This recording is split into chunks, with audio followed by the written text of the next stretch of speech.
Just to introduce myself, my name is Jennifer Grogan, and my role in ESB is Safety Culture and Leadership Partner. And the name of our Safety Culture programme is Safe and Sound.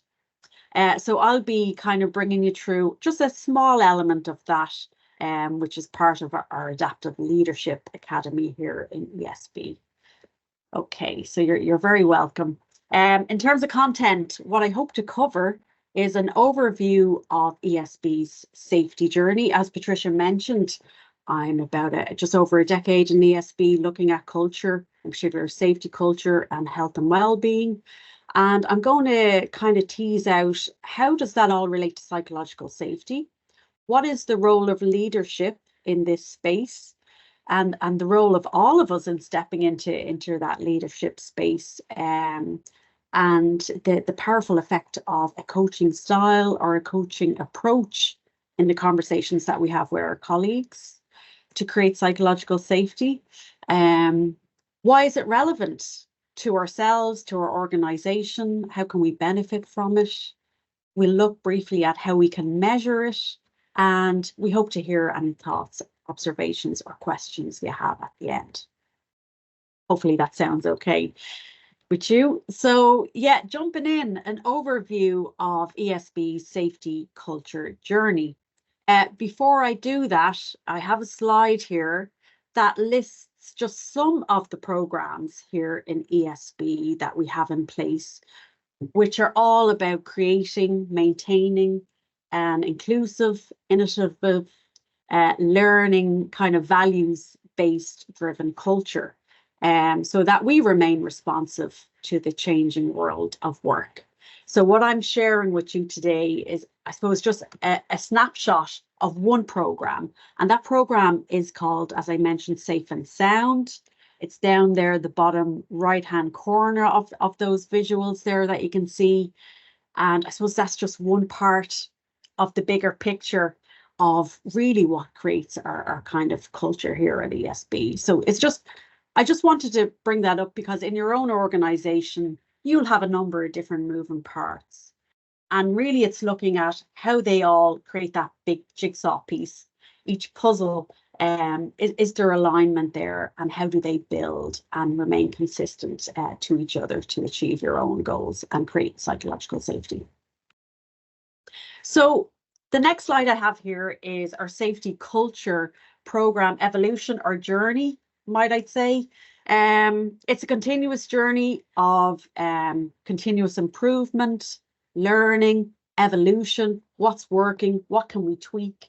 So I'm not going to go through each bubble on the slide here, but it's just from the start, from DuPont in looking at safety culture, started in the mid-1990s here at ESB. And we employed our first kind of safety psychologists. So I was one of them in 2012, 2011. A program was developed to look at how do we lift our culture, our safety culture.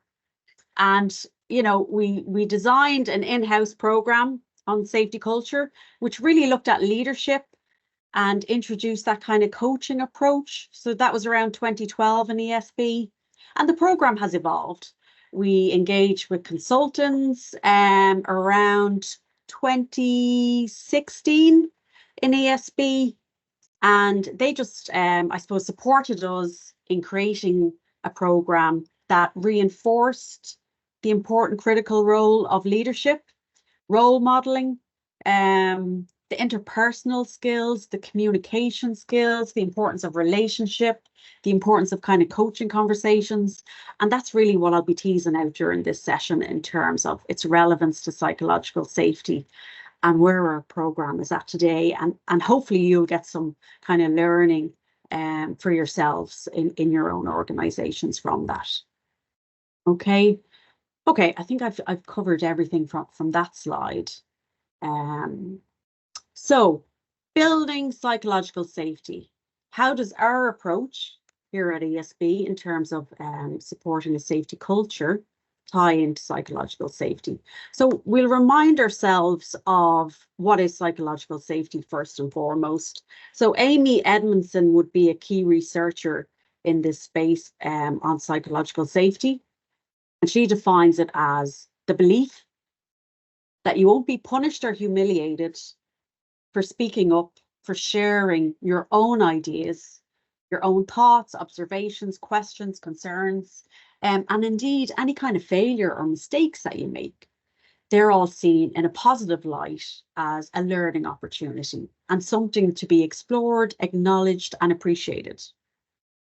So, with that, I suppose, definition and understanding of psychological safety, which we'll continue to tease out, you can see then on the right-hand side of the slide, the objectives and the approach of our safety culture and how really it complements that definition.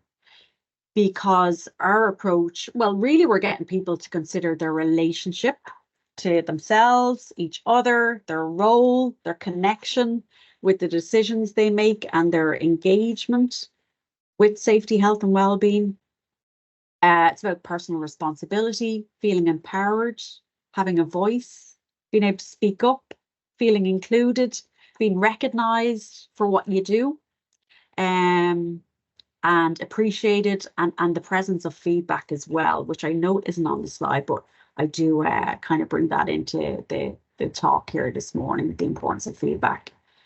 So that all, I suppose all those points really help us understand our role, be recognised for our role, and to feel appreciated and acknowledged in the workplace. And again, that sense of voice is important. So looking a bit deeper, psychological safety, it's about being able to give and receive feedback.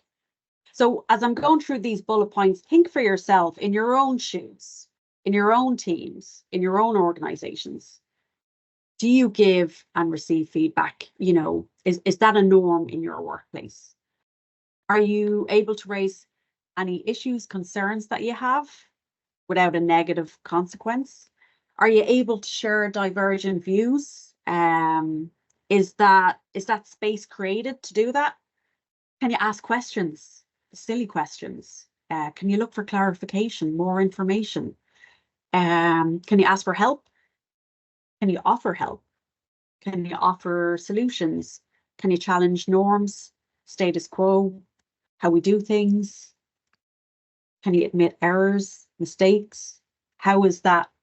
How do people respond to you when that happens? Or how do you respond to people when that happens?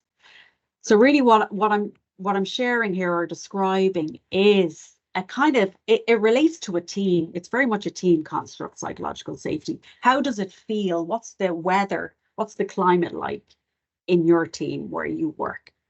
Is there interpersonal trust? Is there mutual respect? Are people comfortable being themselves when they come to work? So that's what psychological safety is all about, creating that kind of environment and that workplace.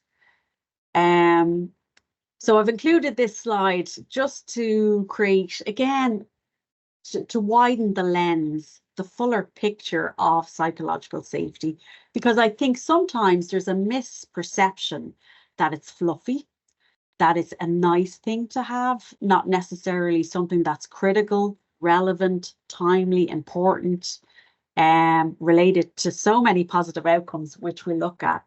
But it's very much about getting a balance between being respectful, being, I suppose, in a space where people can speak up, but balancing that out with awareness, knowledge, understanding of their role and their responsibilities. So it's very much about creating an environment where people feel, yes, I can look for help, I can ask for more information, I can challenge how we're doing things, all the while balancing with, I know what my role is, I know what my responsibility is, and I feel safe to do my job, knowing what's required. So there's a nice visual here it's kind of like a matrix in terms of where do we want to be, what zone do we want to be working in, and consider your own zone and within your own team. So at the top, if we have high psychological safety, but we're not clear on, I suppose, expectations, you know, that can create, as I was saying, the high psychological safety, low expectations, accountability, that can kind of create apathy. So that's where you might become disengaged, a bit checked out. The comfort zone is where you're not really growing. There's a sense of stagnation. The anxiety zone over on the right-hand side is where, we're holding people to account. We're saying what the expectations are, but we're not creating that safe space for them to speak up and to ask for help or to look for clarification or to seek feedback on how they're doing, or recognition of how they're doing and getting some sense of appreciation. That creates a gap. That creates a sense of anxiety. That can create a sense of stress, uncertainty, the unknown. So we don't want to be in the anxiety zone with low psychological safety and high accountability. Where we want to be is in the learning zone. See that blue zone, the top right? That learning zone is when we hold people, we acknowledge them, we recognize them, we give them feedback, we give them the space to ask questions, clarification, more information, but all the while, cheering them on, letting them know what's required, working together. It's very much a team effort. So that learning zone, that I suppose supports creativity, innovation, growth, opportunities, and a better way of being and a better experience in our workplace. So that accountability matrix, I think, is nice at showing how important psychological safety is if we want to have a workplace where people feel responsible and have the ability to respond to the expectations with regard to their role. So I hope you found that useful. It's always nice to kind of have a bit of self-reflection, and even in a team setting, to explore those zones. What time of the year, time of the month, time of a project might we move around those zones, and how might we mitigate against that sense of stagnation, a sense of anxiety or stress, or a sense of being a bit switched off? How can we keep each other motivated? That's the purpose and function of that. So imagine the difference if we did live in the learning zone and we did feel supported. And how do we support that learning zone? It's just recognizing something like that. I just see some comments coming in the meeting chat. Nice to see that. Thanks for contributing and sharing your own voice there. So back to what do we do in ESB, our safety culture program called Safe and Sound. It's very much about relationships. And as I mentioned earlier on, relationship, it can be looking at relationship, with ourselves. How do I show up? Do I understand why my role is important? Have I asked the questions? Have I looked for more information, understanding, knowledge on it?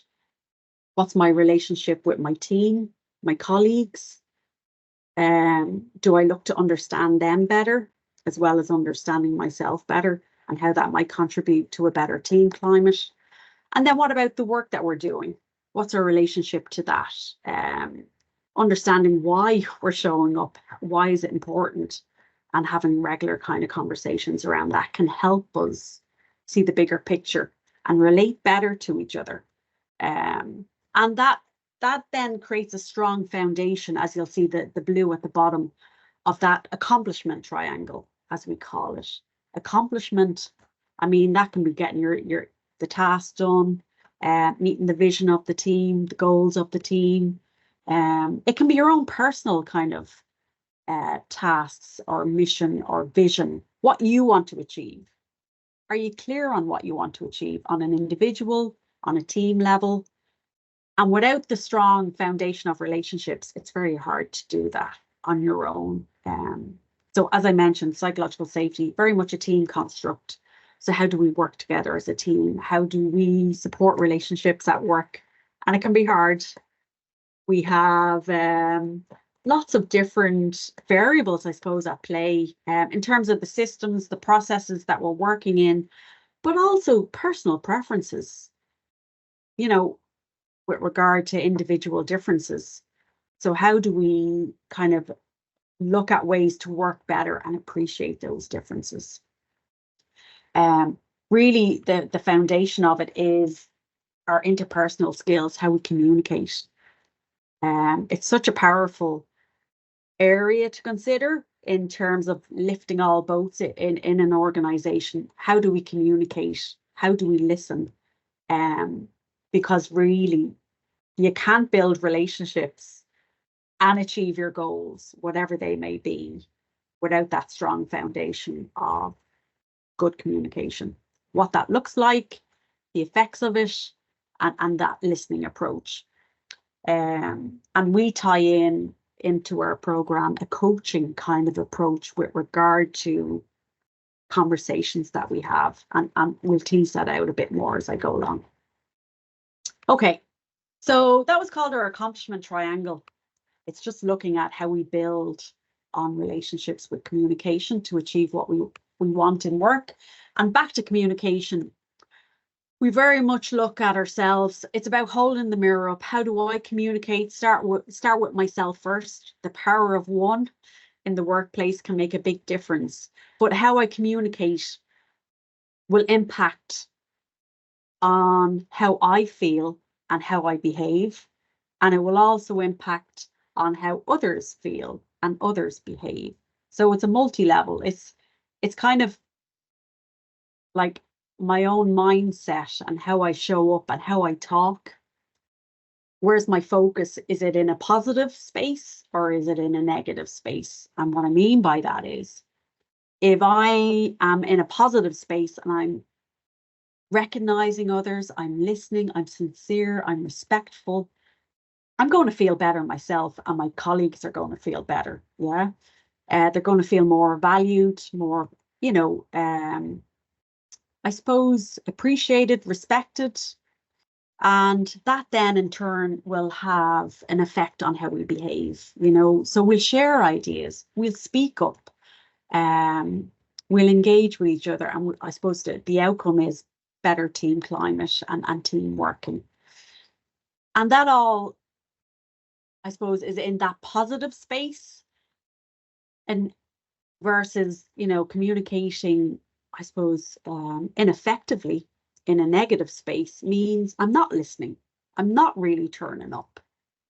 I'm not caring. I'm not appreciating the bigger picture or your point of view. I'm being narrow-minded. I'm being disengaged. That will impact negatively on how I feel and also how you feel. So it impacts negatively on our relationship, which means we can withdraw. We can just do the minimum. We can become disengaged, and no one wins in that kind of situation, myself or others. So that refers to, like, that communication exercise is, we want to be communicating above the line. You'll see the little green line there. So every time, I suppose, making this relevant, think of all the different interactions you have throughout your day. How are you showing up? What space are you in? Are you in the, I'm open, I'm listening, I'm inquisitive, I want to understand you, I want to, I suppose, feel good in myself, and I want you to feel good in yourself. And together then it's working in that kind of positive space. So that's communicating above the line versus communicating below the line, which is that kind of unhelpful space. And I don't know if you've come across this above the line, below the line kind of reference through your own kind of research or readings. But really it's calling into play, I suppose, a more conscious leadership. And we can all be leaders. So it's not just looking at roles, hierarchy in an organization. It's like my own leadership, how I communicate. How's that impacting on others? How's it impacting on myself? Is it positive or negative? So it's being more conscious of the different interactions we have and asking, what's that above the line communication there? So where my head was at, how I communicated and responded, what was the effects of that in terms of how it made me feel or how it made others feel, and then consequently how we behave. And it's recognizing, you know, opportunities, because being human, we go up and down. We're not robots. We can't just flick a switch and say, yeah, I'm going to be above the line here, communicate well. But it's about reflection. It's about being conscious. It's about being mindful, intentional. So catching yourself before you communicate and thinking of the best way to do it. And then afterwards, you know, you might have a feeling of, and reflecting and thinking back, what caused that feeling? What caused that negative kind of sensation, and exploring that a bit and learning from it. So that's an exercise we kind of do for ourselves to help with our communication. Other things that help with our communication, that guides our communication here, is our values. So being very much values driven, and aligning with our values in our actions, that provides a sense of consistency, a sense of comfort. I'm doing the right thing. That's my navigation. So you'll probably have your own values or North Star or navigation points, but it's about making these real, isn't it? That they're not just in a book or on a poster, that we have language around them and examples, and we share that. So in Safe and Sound, or safety culture, we have principles that align with our 4 values. I won't go into much depth. I don't have the time, but we 4 principles. Start with why. Explain the why. I don't know if you've come across Simon Sinek and the Golden Circle, but he talks a lot about, we need meaning, we need purpose, we need to identify back to our relationship with something, the task, ourselves, each other. Explaining the why is really important. And being safety culture program, explaining safety and getting to the why of that, and people's why. And the stories around that is helpful. The second one, then, people are the solution. Get people involved. You know, if we're living in an ever increasing, changing world of work, the pace of change is so fast. How we do things may need to change. So rather than, you know, the best way to approach it is to get those involved in the work, get them involved in the change. And sure, doesn't it make sense? Because when you're involved in the change, you're more committed to the change, and you better understand it and the why. So people are the solution, getting people involved to come up with their own solutions. And again, that ties into a coaching approach very much. Safety, anything, build it on people's strengths.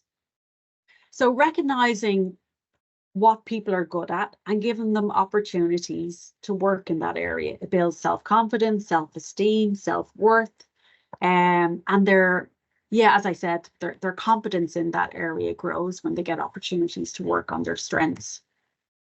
And the last one, then, treat people as family.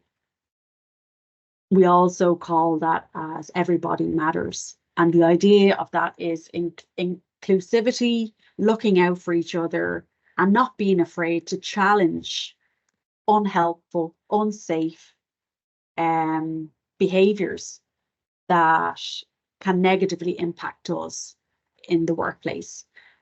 So it's about being courageous to step up and to be able to have those conversations. So that as I was saying, these kind of guide us in our workplace. And then we have what we call our aligned commitment, which is a commitment by our senior managers in our organisation and down the line to be open, inclusive, where people feel valued and trusted, and where everyone then chooses to take personal responsibility for their own safety, health and well-being, and that of others. So what's the relevance of this slide for yourselves? I suppose it's about what drives how you show up at work. You'll have vision statements, mission statements, maybe values. And back to, you know, they're not on the shelf. Make them real for people, tie them into conversations, and your relationships, I suppose, makes it more relevant. So have conversations around them. Ask the questions. Do we show up? How we show up, does it align with this? the decisions that we make. Are there any gaps? Have you, and back to getting people involved can be helpful in, again, back to support and psychological safety. So we have leadership practices in Safe and Sound. We have 12. And as I mentioned already, they're very much about supporting our relationships at work by recognizing the interpersonal kind of skills that are required to support relationships. So our leadership practices, if you don't mind, I'll briefly run through them here. They're in 3 different kind of headings. First heading, conversations that make a difference. Again, this is all about these support the fostering of psychological safety in teams. So I'll just give one example. The first one there is checking in. So checking in is before we jump into the job, you know, roll the sleeves up, get stuck into the task at hand. We check in with each other. It's that human connection. How are you doing today? So we offer it out as an invitation to check in before getting into the task. And that provides people with an opportunity to consciously think, how am I? Am I ready for the task at hand? Do I have any distractions? And do I want to share them with my colleagues? You can imagine how important that is in a safety critical role before acting and doing anything, that make sure everyone's on the same page. If there's any distractions, is everyone ready to go? But it's also very important, even in an office-based environment, before starting a meeting, just to give people the bit of breathing space and that human connection, the humanity of just, you know, is everyone okay today? So yeah, that's the practice of checking in, something that's, I suppose, very tangible to take away today. Do you check in with each other at work? And I don't mean just the rapport of how was your weekend. I mean the consciously thinking about how am I in relation to the task at hand? Do I have any distractions, and do I want to share them with my colleagues? It could be as simple as I'm expecting a call, the childminder's sick, so I may have to jump out of the meeting, or you'll notice I'm on my phone. And that then removes all those gaps that we tend to fill in the blanks and make assumptions. Why is that person ignoring me? Why is that person distracted? What's going on with Bob today? He seems, you know, X, Y, Z. It just removes all that unseen and makes it more, I suppose, visible. And it builds psychological safety in terms of openness and communication. The other header is connecting hearts. What does that mean? It's again back to the humanity of ourselves, of our relationships, how we show up to work and feeling included, respected, that whatever we have to share will be treated in a manner that, you know, we don't discriminate, we don't judge. We can show a bit of ourselves and not feel, oh, you know, that not feel any negative ramifications from it. So how do we do that? One practice listening humbly and with purpose. The first one there, it's all about listening. Yeah. Not talking, not waiting for the one person to finish talking so you can then jump in with your own observations, but really listening to understand the other person and where they're coming from in a non-judgmental way. Your purpose of listening is to understand, not to respond. And I won't go through the other ones, but the third kind of category is about our mindset, shifting perceptions. So that can be very interesting if you haven't had the opportunity to think of your mindset before. Think of how you're showing up. So transforming complaints to commitments. That's very much about the ability to respond to your situation. So we talk about response ability, a bit of a play on words there. You may have come across it before.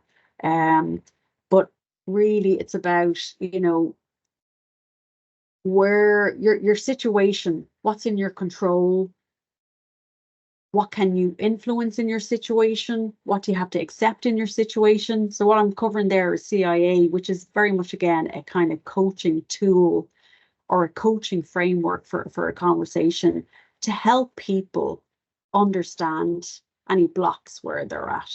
And again, really, it's about empowerment and enabling people to have better control of their situation and how they want their situation to be and how they show up. So there are our leadership practices. I'll leave my details at the end of the session. I'm more than happy to go through this in a bit more detail if anyone wants to after this call.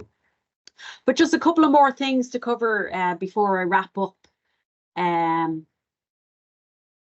would be the role of leadership and coaching conversation, which I've touched on all along this kind of presentation. So we're opening up a Slido question there to the room. In terms of psychological safety, who is responsible for creating this in a team? So I see a massive 95% are saying everyone, 4% manager, 1% CEO, and 0% HR. So hopefully you've had a chance to vote there. Yeah, I think we have 140 responses. So it's not really a trick question. It is everyone's responsibility, absolutely everyone's responsibility to create psychological safety. As I mentioned, the power of one. We all influence each other, so we all have leadership capability. But I suppose we included this question because the manager in a team very much kind of sets the tone and can set the expectation and make it explicit. So they do have a responsibility, but we all have a responsibility really at the end of the day. So thanks for your feedback and sharing your thoughts on that. We seem to be mostly on the same page. In terms of leadership, we have an Adaptive Leadership Academy here at ESB where Safe and Sound sits. And really we look at adaptive leadership. If you haven't come across that School of Leadership, it's Ronald Heifetz and Martin Linsky would be two key researchers in this area. And it's the leadership lens of, you'll probably recall the four principles I mentioned earlier of trusting the team to come up with their best way of working together, the best solutions. Back to people are the solution, working on people's strengths.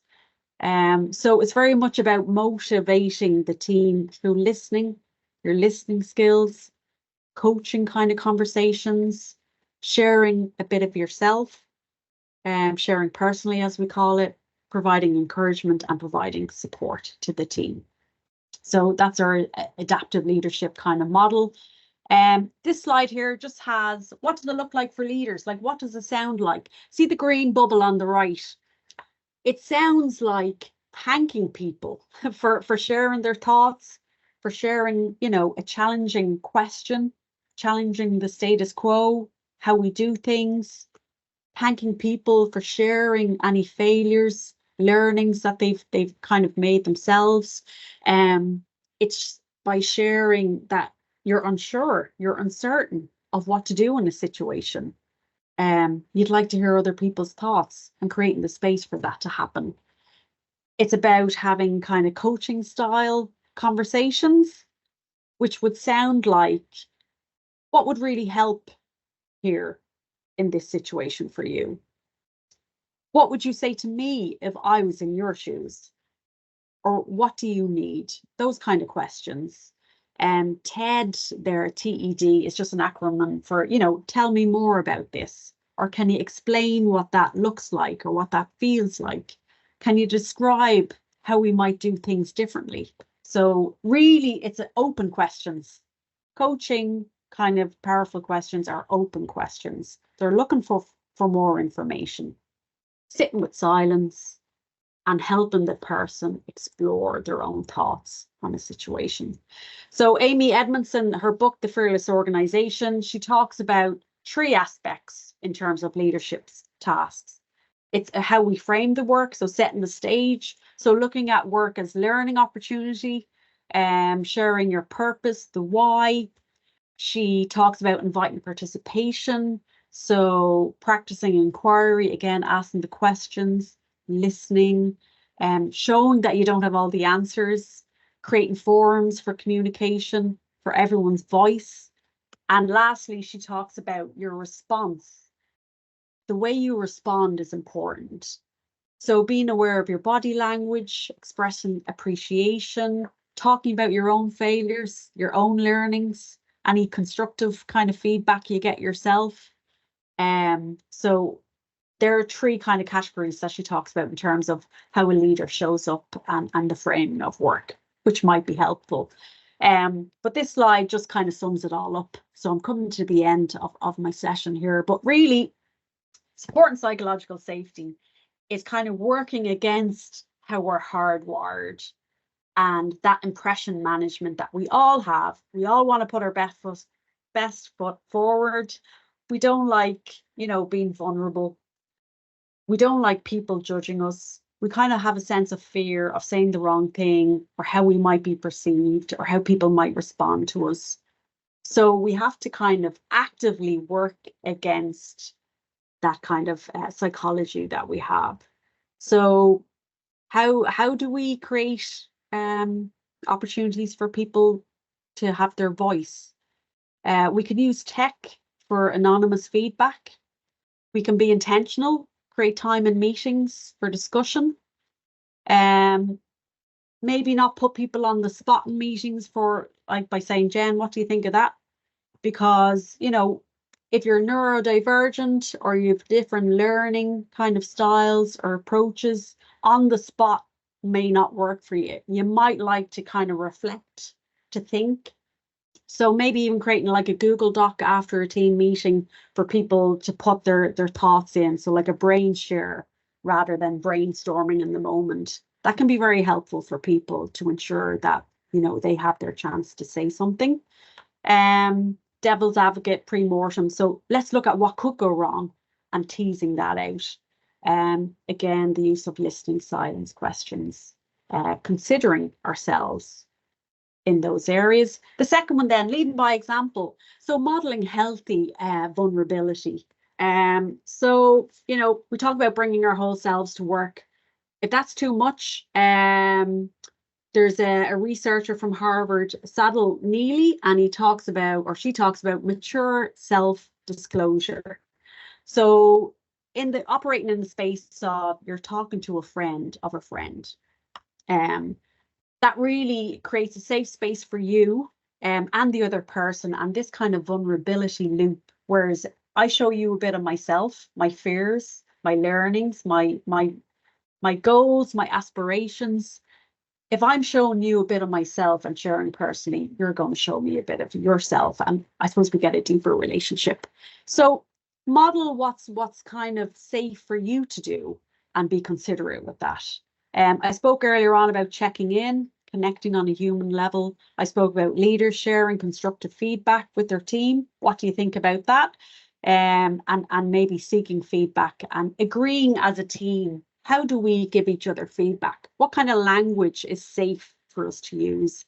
Make that explicit. Also to talk about recognition. It's very important that we recognize each other. How do we do that? How do we create a norm of recognition? Maybe on a team level, you say, right, we want to start the practice of recognition. So start the sentence. This week I noticed, and it can be X, Y, Z.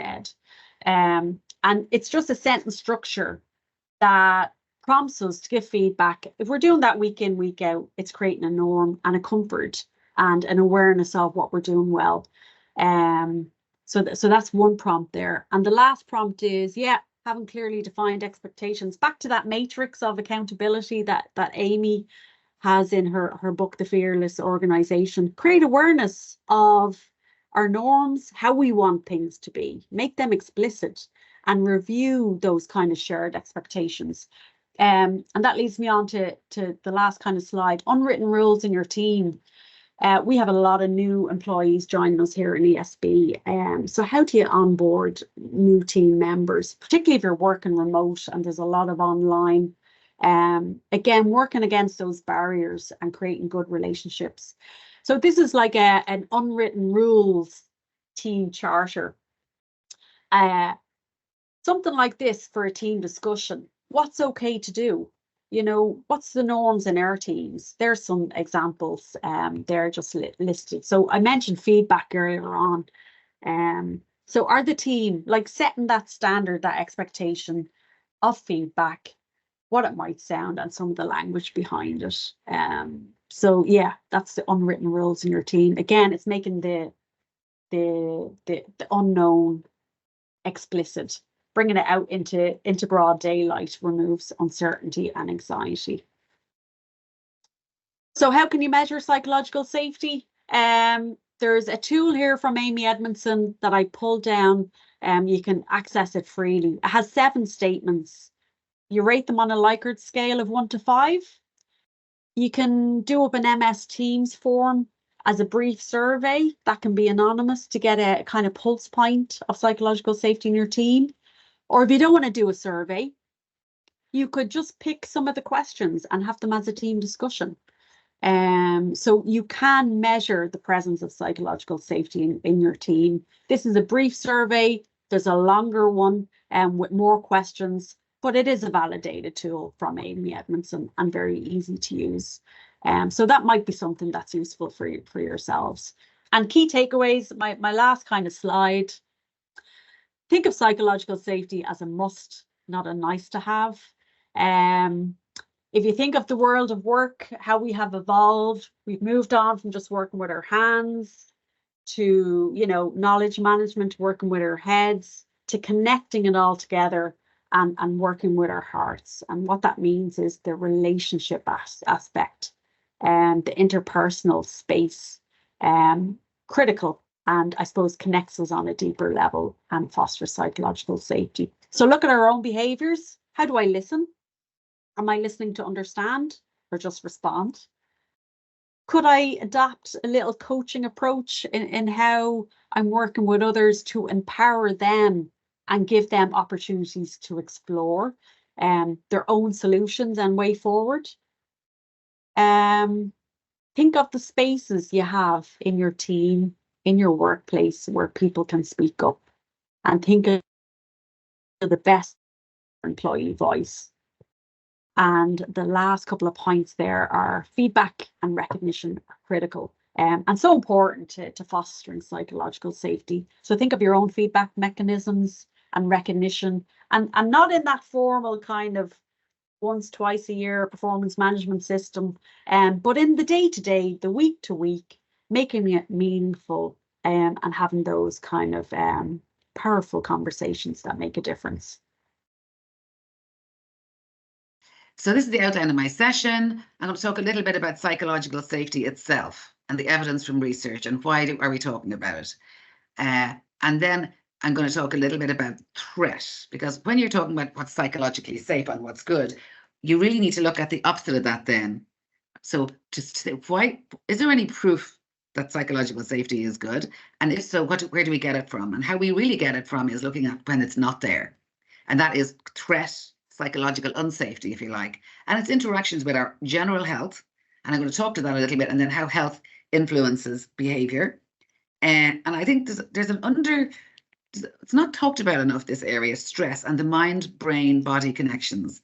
And look, everyone's aware that, you know, if you jump off a big height onto a concrete area, you're going to injure your body. And if you injure your body, you're going to have pains and need painkillers, and quite aware even of how that injury influences the body and the physiology. We're not as articulate anyway about the whole area of how stress and distress directly influences our health. And it's not, it's not an alternative way of thinking. It's absolutely proven by medicine, by neurology, by neuroscience, by anatomy, by endocrinology, that when the brain is in a distressed state through the emotional reaction to the environment, It absolutely influences our limbic system, our endocrine system, our chemical messengers going around the body. We have increased adrenaline, then cortisol, and it really influences how we behave, how we feel, how we sleep, how we eat, how we relate. So I really want to talk about that, because that says when you're not psychologically safe, this is what happens. So let's look at what happens when you're psychologically safe and all the benefits that come so I'm going to talk to that a bit about threat, and unfortunately have to link around threat, and then about exposure to unsafe psychological spaces. Look, coming to you with what I gain as a health and safety inspector, getting complaints in and requests for information in the area of psychosocial, and then of course focus on some solutions, what you can do and what employers can do. So that's more or less my session, probably half an hour. Then we'll have some talk at the end and some questions. So just to gain from this, if you've stayed here with us, you're going to be gone by 10 to. We're going to stick to the time. So try to think about yourself and doing your job now and how you are at the moment. And I've just made this small thing up, which is the appearance you put to the world. And let's face it, all of us are doing some acting most of the time. The appearance we want to put to the world really influences how we are in the world and the feedback we get. Your relationship to the world, and that's to your colleagues, to your bosses and your people who report into you, at any time, because it's not always the same, it's shifting. But it's very important how you want to appear, how you relate, and what your inner experience of the world actually is, because that's often quite different. And when, in my experience, when I get people reporting distress or stress or feeling threatened, there's a lack of fluidity around these three things. Their inner experience of the world is distressing, and it's influencing their relationship to the world and the appearance they want to put to the world. So just focus on that a little bit. What do you want from the next session? I hope you want to get an increased understanding of psychology, insights into you, but also into others for increased performance, to make life nicer for yourself, wherever you are, whatever you're doing, whether you're in work or not in work. Try to have a little goal for this session. So let's talk about psychologically unsafe. What it really is you feel threatened. So there's a lot of research into how we are when we feel threatened. Now, this research applies to children in school and their performance on tests. So in psychology, you can do a lot of work in the area of educational psychology, which is an interesting piece, because the psychological safety construct is, a lot of it is about learning, and a lot of what Jennifer talked to was about how learning helps us, how learning benefits us. We don't even need to know we're learning. Someone said to me at one stage sometime, yeah, he's learning a lot in that job. Don't tell him. Don't tell him at all, because he won't like that fact that he's learning. He thinks he knows everything. But it's really making him absolutely thrive. So learning is really a part of feeling psychologically safe. But sometimes we think, if I look like I'm learning, then it looks like I didn't know something. So when we look at how people thrive or how people perform well, we often look at studies in other areas outside of work. So I often look at educational psychology stuff on children, both in primary and secondary school, and things that can be in place in the environment or in the socio-emotional space to make them do well. And actually, competition is sometimes overused in classrooms, because often it doesn't make a person thrive, but loads of other things can make us thrive. And one of the things is not feeling threatened. So if someone feels threatened by punishment, their focus then is on avoiding that punishment and trying to do something to reconfigure the threat. And all of us can know this if I've got a driving analogy here. I often use driving because it's quite concrete, but someone's driving, the road is wet, they're going on a holiday, they're happy, their mind is attending to something else. Very last minute, a sheep jumps out and there's an emergency stop. So what happens there is a lot of things. So this is a very real threat that's come about when you didn't expect it. And it's just a metaphor for what happens to us in workplaces all the time, and in families, and in leisure arrangements, and in friend groups. So there was a real threat, jumped out, what occurs? Now, what we often do is we forget what happens to us physiologically and biologically. So we have a physiological response to that. We often hear the fight or flight. So we have the external environment, which is where the threat is, the sheep, but we have the internal environment of us. And this is where psychology comes in, because sometimes they're a little bit misaligned. We stopped the car, the sheep is safe. So is that the end of that then? Nothing happened? Just drive on, because nothing happened, right? No sheep was damaged. The car was not damaged. Nothing happened. So you're exactly the same. You're going to have exactly the same evening as you did before this happened. That would be what the rationalists might say, because no damage was done. Why are you feeling threatened? Nothing happened. But that's not what happens. And this is what we have to do. What happens is we have a completely different physiological self that evening than we did had that not happened. It changes us. And not only does it change us physiologically because we've had a rush of adrenaline, then we have cortisol afterwards, then we have our limbic system changing messages going out to all parts of our body. We probably have increased heartbeat. We feel different. We think different. And we also then interpret our own bodies to have a secondary effect of it. So we're feeling what we're feeling and we're interpreting it. And then that interpretation makes, if this is the feedback loop bit, makes us think and feel differently. So then we start ruminating. Why did I not stop earlier? Why did I not see it? How did I not see it? Who was in the car with me that saw this? Who might they tell? Was anyone else see? So we have the primary effect of the threat, and that's only a small piece of it. And then we have the secondary effects, which are related, and they unfold at different time and at different stages. And also we have our different imaginations around it. And as Jennifer said, the importance of expectation. So anticipatory effects. So when we have the threat, we not only have had the threat and the physiology of it and our interpretation of that, we also then have the secondary effects and our imagination around, and you'll hear people saying, what might have happened? Gosh, what might have happened? Oh my goodness, what might have happened? And then when we're driving, we're thinking the anticipatory effects make us drive differently for the rest of the journey. And just imagine we're also in a hurry, just add hurry into it. And also when we get there, we have a presentation to give. So then we have anticipatory effects around not just the road driving, but we'll have anticipatory effects around the presentation because we feel less capable because something bad nearly happened and because we nearly did it. So when we're talking psychologically safe and psychologically unsafe, we're part of the interpretation of everything, and our perception is part of that. And there's huge knowledge out there about this. So it has effects physiologically on us, on our limbic and our endocrinology system, on our thinking system, on the resources we have to think. And it has effects both a once-off critical incident or trauma typology of had the sheep been knocked down by us, but also near misses, and also small micro ongoing threats. So not a sheep, not a road, not physical, but somebody in the room who we think has it in for us or doesn't like us or is disapproving of us, or some threat that we have from the work environment. So these are all very much influencing us as people, body, mind, brain, and behavior.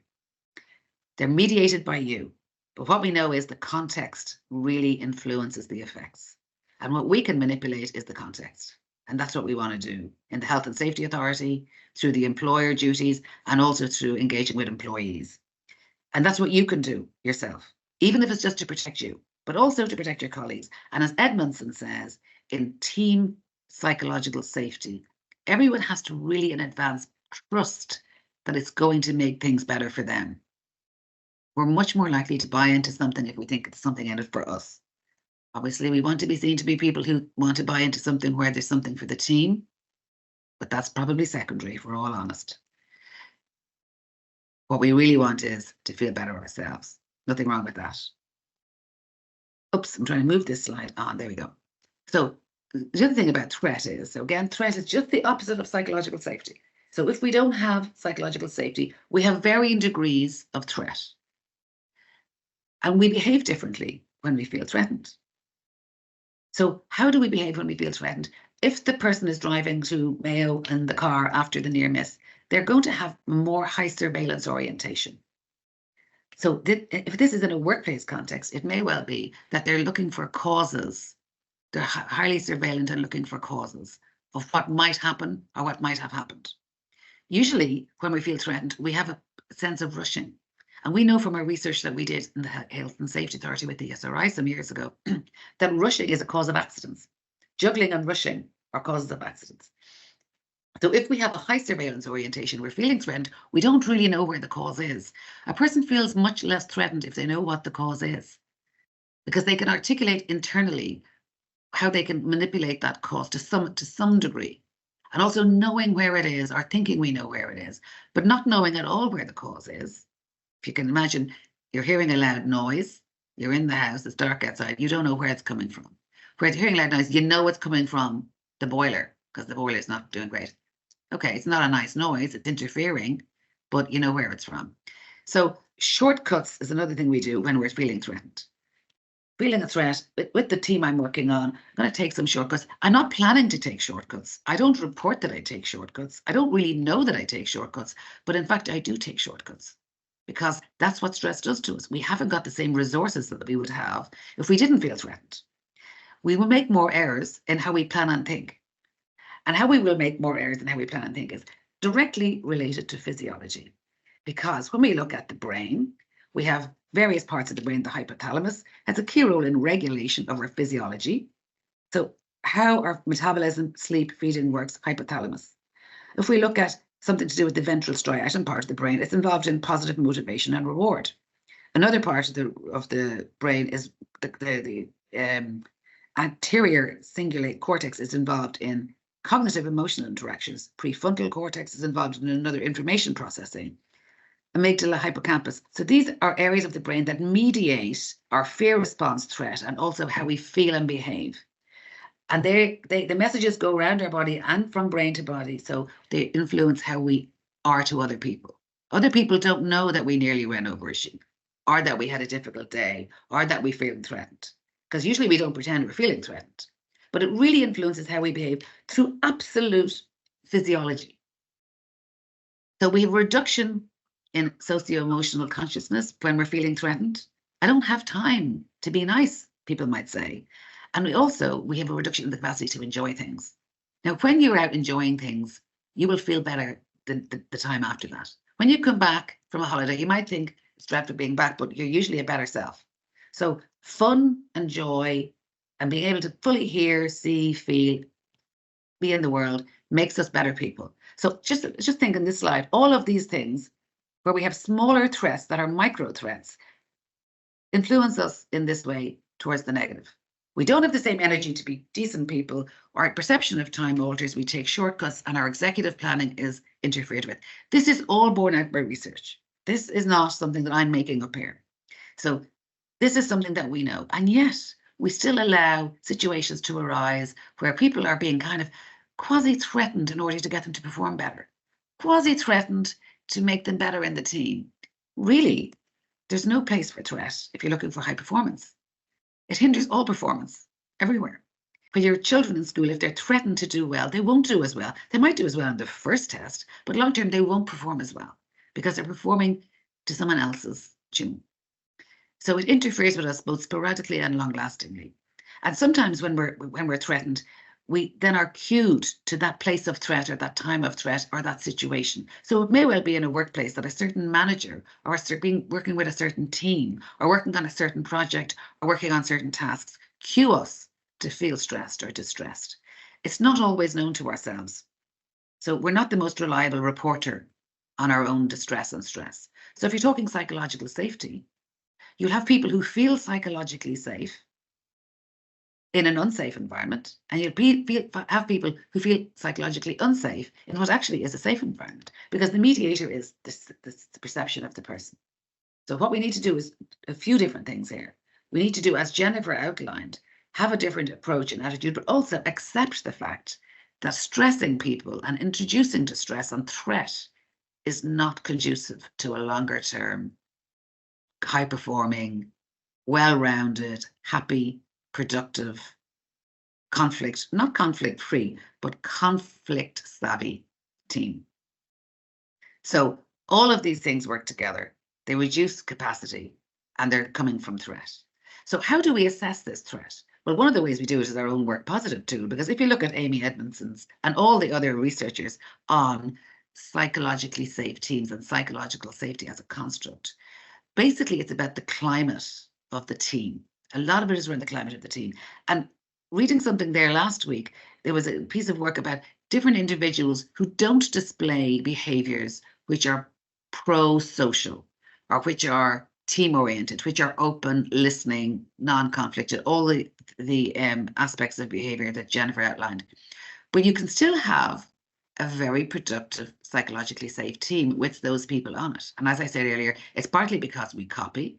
It's partly because we learn from others. It's partly because there's a thing called social norming, and it exists, which is if you put 3 or 4 people into a group who have display very high level behaviors, and then you introduce one person who maybe doesn't, that one person will social norm to the majority group. And then later on, you introduce another person, they will social norm to that group. So it's not an exact science. So is there 1 to 4? Is that the ratio? We don't know exactly what it is, but we know that it's very possible to change people by just putting them into a group of people who do things differently. So if you look at our Work Positive, it's only one of the tools out there, but it looks at work-related stress. So we can call that work-related threat, because stress really is the outcome of the threat. What stress is it's a reaction to feeling fear and threat. And it can come from work, so it's work-related stress. So the threat is there outside in the work zone, or it can be home-related stress, marriage-related stress, parent-related stress, whatever.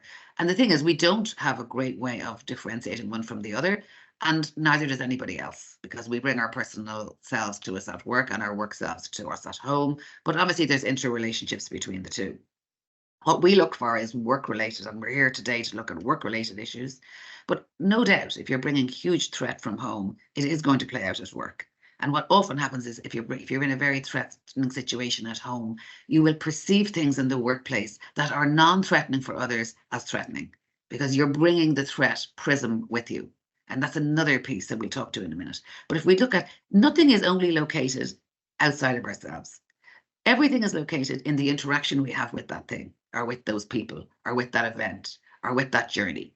So symbiotic relationship, me with everything around me. The demands of the job, look at the type of work, the variety, the level of work, the hours, the control I have over it, the decision latitude, the agency. Decision latitude, really important. We don't make as good decisions when we're under threat.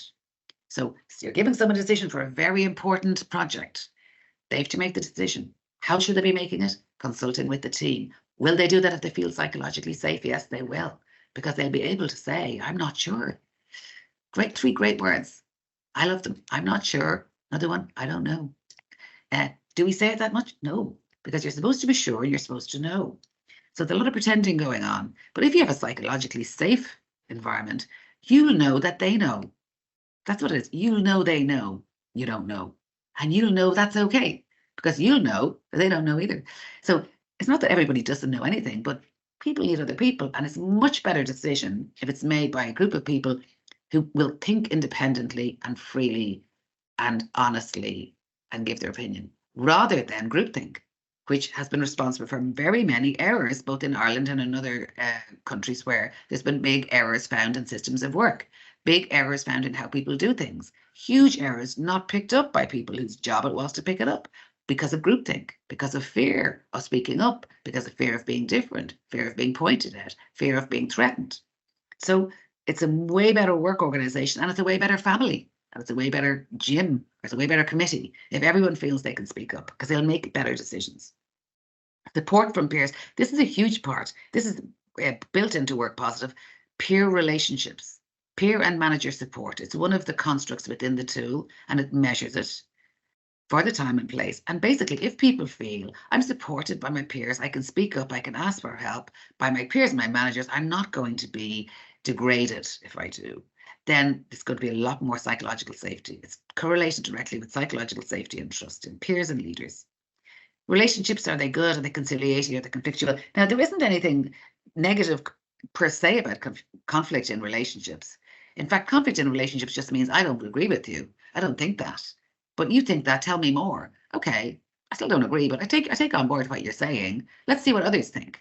Someone's going to, say, I think more this way or that way, but there are so many people who just avoid, and I see it so much in my work, and I tell you, there's a lot of bullying cases that would not be going to the courts if people dealt differently with conflict. Managers, for sure, because they have a specific role, but also individuals who think, I have to be right, they have to be wrong. So again, psychological safe environment is one where people can speak up. It's not that it's not really, and people often think, oh, everyone has to be so nice. It's not about niceness. In fact, there's organizations where everyone is really nice and they socialize together. They get on great, but it's not actually psychologically safe. What they're doing there is avoidant. And it's a massive thing in psychoanalysis. Loads of it is about avoidance. And there's a lot of pressure and stress to avoidance, because it means that we all go in thinking, The threat there is not coming from someone saying something, because no one's going to say anything. The threat is about, I have to keep up the appearance of agreeing with all this stuff, even though I'm not sure what I think anymore, because the real message about this team is avoiding. So these are just a plug for our Work Positive, but also it's a good tool to use if you want to look at it. Like stress and threat and health. I won't go into this slide because you can just Google Scholar, or I'm telling you, the direct links with ill health outcomes from being in a threatening environment are huge. None less than the Lancet looking at cardiovascular issues. Now, this is not one-off stress we're talking about. This is chronic stress, and chronic stress is usually 6 to 12 weeks, or some people say the 12-week makes it chronic. Chronicity kicks in at 12 weeks, but I see a lot of between 6 and 12 weeks where there's micro stressors and a couple of larger stressors, and the person's health is affected at that stage. Usually digestive disorders is the one we can all think of, but they're not in the person's mind as well. It's another, dream we have here, that they think they're stressed, but they're sick. They're just stressed. They think they're sick. No. There's a sickness associated with being stressed. A person will likely have some digestive disorders, some medical dependency, hypertension, lack of sleep. Lack of sleep is hugely associated with ill health outcomes. Short-term medication use has its own outcomes. Depression and anxiety, not even to a disorder level, but just intermediary, subclinical.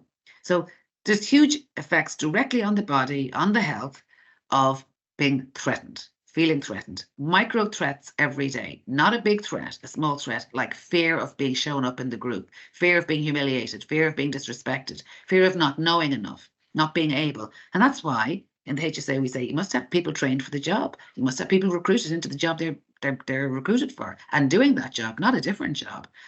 Is there consultation with the employees? Are they asked what they think and what they feel, and are they asked for their inputs?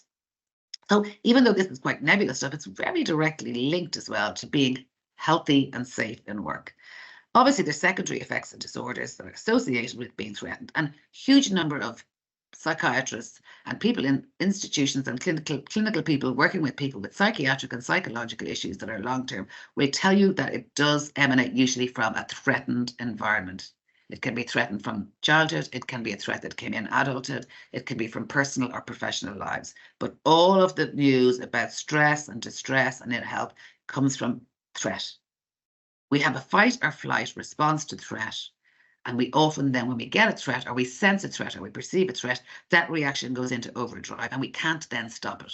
And what happens then is we're feeling threatened by everything. Innocuous things that might well be good for us even, we feel it's a threat to, because we become over-surveillanced. So understanding yourself and how your environment influences your feeling of being threatened or safe is important for you. It's not going to be the same for everyone. There are certain things that so introverts are going to feel more threatened by being forced to do lots of extrovert things. Extroverts are going to feel threatened by being cut off from the things they need for their extroversion. Edmondson on psychological safety really, really emphasizes the fact that a person should have to be able to feel unthreatened, not just be unthreatened. So it's not that 5 people out of the group of 8 say, there's no that we're psychologically safe here, and 3 people say, I don't really feel it. And I've seen this a lot in groups where a result might say, yeah, the group feels reasonably safe, but you look into the individual results and 2 or 3 people really don't, because there might be a clique or a group of 5 that feel really psychologically safe, but 3 that don't, they feel outside it. They're always threatened and worried because they're not in. There should not be an in subgroup in a team group at work. That should not be the case. Silos and little in groups, and just because people are friends, it's okay for them to be in the little subgroup. That is not letting the other people feel psychologically safe. We're going to talk a little bit about the models for developing psychological safety, as Jennifer has alluded to, but also models for sustaining it. So a lot of us are good at creating things, or putting in place the ground rules for kind of creating an environment. And it means the manager, it means the team, it means team appreciation. One of you brought it up there half an hour ago. How can you work with different people and diverse groups? We're all different people. We're all a diverse group. Even if we all look the same, we're a diverse group. And age, gender, rural, urban, introvert, extrovert, that's diversity for you. And that's not even brought in the myriad other diversities that we have in our society now. And the nub of it is, one, having insight into differences, and having insight into the difference between me and you. and how you bring so many great things that I don't have, and I bring some great things you don't have. And together, aren't we great? So really it is insight. And sometimes you have to use tools for that, or discussions, but you have to impose some kind of listening and agreeing to be open. But you also have to then sustain it. And sometimes it's really hard to sustain it. I've had a lot of, sometimes we engage in the Health and Safety Authority with organizations where there's been maybe a breakdown in a health or safety area. And sometimes you can peel it back to a couple of new people joining who didn't buy into or know about or weren't trusting enough to be in the psychological safe space. And then things got kind of into disarray. So just for yourself, identify something that you think, behaviors you exhibit when you're stressed or threatened. There's definitely going to be some behavior you exhibit when you're stressed or threatened. What's the feeling behind them, do you think? No one's going to be asking you. There's no performance at this event, so you're all safe. You're very psychologically safe. But after the session, you know, you're taking a lot of information in here. Try to identify for you what you think the major cause of, you don't even call it work-related stress for yourself or your team, but threat. What's the threat? And are they like, and a lot of people say it's Monday, it's after the weekend, or it's Friday because I'm trying to get out of the weekend, or it's always after lunch or before lunch. And again, I just say to you, from psychology, we've looked at just before lunch is not the best time to introduce something that really asks a big ask of people. Just after, the little bit after lunch is the good time. So lunch is finished at 2, say for people, 2:30 is a good time. They've had the 2 to 2:30 time to do some kind of book work or work that they're in their own and get over the lunchtime dip. Just before lunch, we tend to be in a hurry towards lunch, so it mightn't be the best time to introduce it. There's loads of things you can look at to kind of interfere with or cue different behaviors. But is it a certain type of work that makes you feel stressed, or is it working with people or without people? So after the event, try and think that, so that you can then come up with, and it'll happen actually even when you're not thinking about it, because if you just think about it for the minute or two afterwards, in the next week or two, you will find yourself coming up with new solutions and new behaviors around it. So psychological safety, again, I'd ask you yourselves, you're going to get the slides afterwards, to try and think what matters most for psychological safety. And I looked at these particular constructs or concepts here with different groups of people who were themselves exposed to threatening type of work. By definition, it was work that had a good bit of trauma embedded in the work. And a lot of people can say, if you look at our emergency services, for instance, and people who are working very, very regularly with traumatic events, they often say it's actually not the event that makes me feel psychologically unsafe. I'm very psychologically safe with what I'm trained to do, my rescue job or my surveillance job or whatever it is. It's something else that makes me feel threatened. Now, there is some evidence that repeated prolonged exposure is one of the risk factors.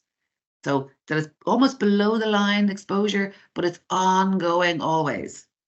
And other, obviously, research can say it's a seriously extreme one-off threat. Like, you know, you're working in a bank, there was a bank robbery or something. So they're all events that could easily be toppling your psychological safety. Also, events that have an emotional component in them that mirror your personal circumstances. So we can all relate to something that we hear in the news about something that relates to something in our own life that we know someone the same age or the same background or something similar happened to. And also this whole piece here of 4, 5, and 6, little or no active supportive systems in place. So support is a big mediator for us to feel psychologically safe. And that's why the questions are in there around peer and manager support. And it's not just, I'm here to give you support. It's not lip service support, because we all see through that. It's absolute support of, you can tell me, you made the mistake, no worries. How did it happen? What can we do different next time? That's the end of that. What did we learn? As Edmondson and all the other researchers into psych safety say, it's all about what did you learn? What did you learn? What could we do differently? And also, how did it come about? Which is what we do in the HSA. How did the accident happen? What was the real cause? Was it a systemic issue? Were the color codes not very clear? Was it wrong cueing, wrong signaling? Was it a fatigue issue? Was it a learning training issue? Was it a systems issue? Often it's a new person in the team. Is there no teamwork or collegiality? So you look at these things and think all of these things matter for psychological safety. All of them matter.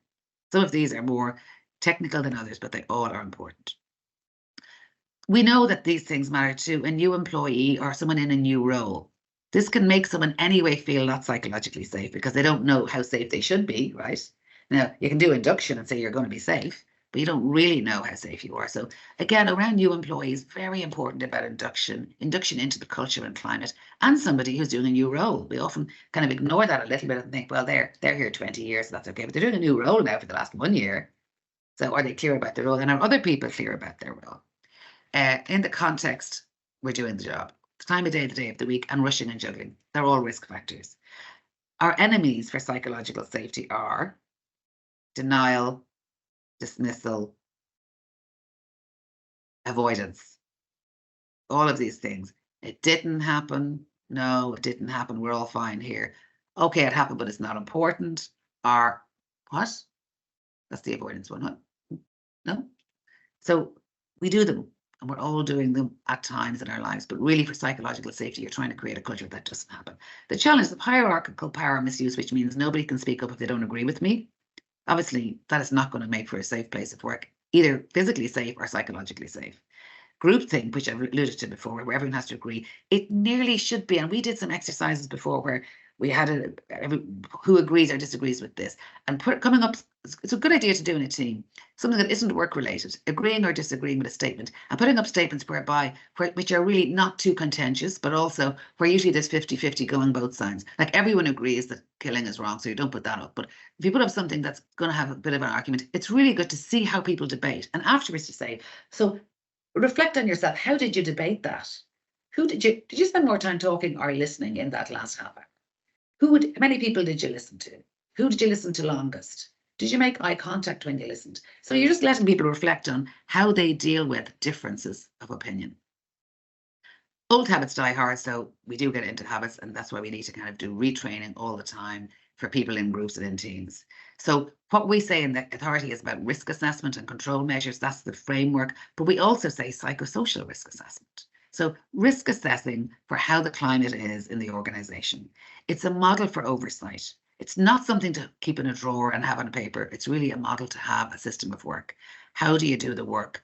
How do you come up with decision making? What's the team culture like? Is there a method and a rationale for things the way they're done? Do you consult with people on how they're done? Is there a process and flow and people know about it? And then is there records and documents? And records and documents are often what we look for, but what we want to see is behind that. We don't want to just see the flag flying, and we will look for what's the evidence behind the flag flying. Because I think we'll all agree that secure, meaningful work with supported people around us is what's better.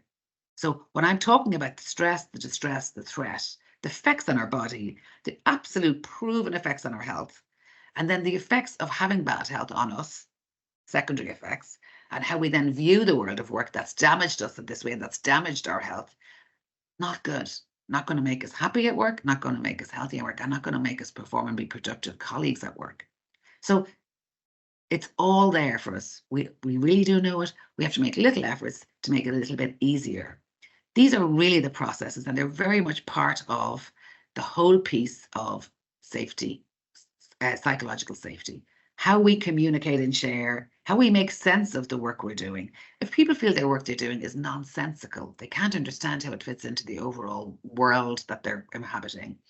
They can't see how what they do fits into what the next person does. It's much less likely that they're going to feel they have something to give and they want to be there. So really our unconscious processes and bias are always thinking, is this making sense to me? They say it makes sense, but I don't really get that. So you need to always have, not philosophical per se, but conversations around what the work means, how we're doing it, what's the standard we set, and how we do it and how we learn. Systems and processes are not just formal, they're also informal. And there are small ways to work, there's bigger teams, there's sharing, and there's fostering trust. They all matter for psychological safety. So what I want to do is just for you guys, you've attended today, to put psychological safety. It doesn't mean you have to name it as psychological safety, because what it is really being able to be yourself within reason. It's not like everyone will be there being lovely to each other and telling each other how great they are and sharing stories from home. That's not psychological safety. Psychological safety in a team is work-oriented, sharing and listening, and being able to have a work team where people can make mistakes without being disrespected. In my view of work, everybody has to feel safe to behave safely. If they don't feel safe, what they do is they just share around their own feeling. I'm not feeling it, so everybody else can feel it too. Thanks for sharing. But we don't want the sharing of unsafety. We want the sharing of psychologically safe people. Thanks for attending. Thanks to my colleagues in the communications team. Thanks to Jennifer from ESB. Very good in presentation and expertise. Thanks so much. And all the best to everybody else for a happy and safe afternoon. Thank you very much. Thank you, Patricia. Thanks, everyone. Take care.